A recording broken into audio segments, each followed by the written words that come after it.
জয়গুরু। আচ্ছা, এই যে আজকে মানে করলায় যে স্কুলে গেলেই তাকে ছাত্র বলে না, আর মন্ত্র নিলেই তাকে শিষ্য বলে না, এটা একটু বুঝাওছেন। জয়গুরু। যে এটা হলো যে যে স্কুলে গেলেও যে একটা ছাত্র, হুম। যে সে ছাত্র হয়ে গেছে তা না। হুম। আর যে আমি যে দীক্ষা নিছি গিয়ে, হুম। তাই যে আমি শিষ্য হয়ে গেলাম হুম।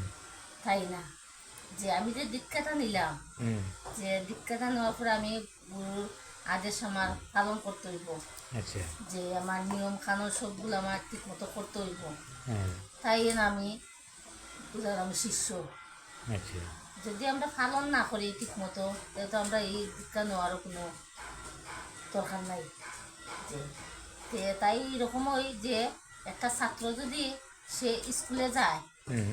সবসময়, সেও কিন্তু তার শিক্ষকের আদেশ পালন করতে হইব, আচ্ছা, আচ্ছা। শিক্ষকের কথা শুনতে হইব, হ্যাঁ। শিক্ষকের যা ভাবে বলেন তাই সে শুনতে হইব। হুম। তাই গিয়া বোঝা গেল হে একটা ছাত্র। ছাত্র, হ্যাঁ। আর যদি হে মাস্টারের কথাও শুনে না, হুম। শিক্ষকের কথা শুনে না, হুম। তাই তো এ ছাত্র করে তার ভাবা যায় না। বুঝছি, শুধু নামে ছাত্র। শুধু নামেই ছাত্র। বুঝছি।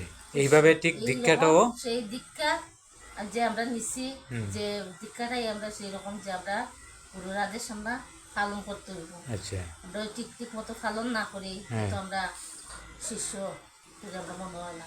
আচ্ছা। বুঝছি। এইরকম আর কি। জয় গুরু। জয় গুরু।